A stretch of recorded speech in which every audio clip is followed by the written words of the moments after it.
Hello, my name is Naomi Johnson. I use she/her pronouns, and I'm a senior in high school that attends Lansing, Everett. Living on the south side of Lansing, I'm surrounded by diversity, but when I join clubs that include people from all over Michigan, I find myself being one of a couple black people in attendance. Going to these clubs, I often get looks and even been called the hard R word a couple times. They don't see me as someone who has feelings, who feels pain, and just knows right from wrong. My skin color isn't just judged in today's society, but has been judged for centuries. A lot of people don't know a ton of what African Americans went through because we aren't taught a lot about it in our schools. In my school, the only time we really bring up African American history is in February, the shortest month of the year. Getting the shortest month of the year makes me think white people want us to know that us and our history are not appreciated in this country, and we will always get the short end of the stick. And the times we do learn about our history, we only learn about Martin Luther King Jr. and Rosa Parks, but we don't hear about other figures like poet Maya Angelou, Sussie King Taylor, the first black nurse, or Malcolm Bolin Allen, the first black lawyer.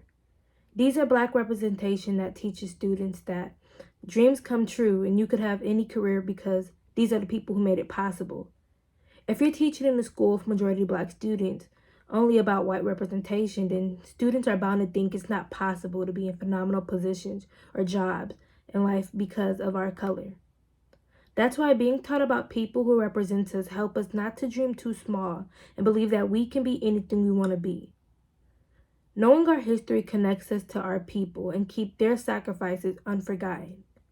If it wasn't for my grandparents who taught me my history, I would have never learned about this in my schools. My grandparents also told me stories of what they had to go through and what my ancestors had to go through. They talked about living in the South during Jim Crow laws and how they were afraid to walk on the same sidewalk as a white person, how they were afraid of looking at a white person, or even going to a certain location without being worried about being lynched. My great-grandpa's candy store was burned down in Arkansas because he was a black owner. After losing his business, he had a hard time finding a job and was forced to move from the home he grew up in to the north in Michigan. Listening to the stories my family had to go through during the era of Jim Crow laws angers me. And to know before Jim Crow laws, my people had to go through worse conditions compared to that. What's worse than Jim Crow laws was slavery. During slavery, my people were beaten and held in against their will, and owned by another human being like they were just some type of object or item you could buy for your own usage. My people were beaten in front of their families and forced to work in harsh labor conditions. Can you imagine being beaten in front of your child, or having to watch your child being beaten by someone who owned you, and not being able to comfort and help your child and letting them know they're okay, because the truth is they feared for their lives. And now we are being killed by the very people who are supposed to be protecting us, the police. The black community is scared to call the cops because of situations like George Floyd, Breonna Taylor, Andre Hill, Eric Gardner, and hundreds of more. All unarmed black people who were killed by the same people who are supposed to be protecting us.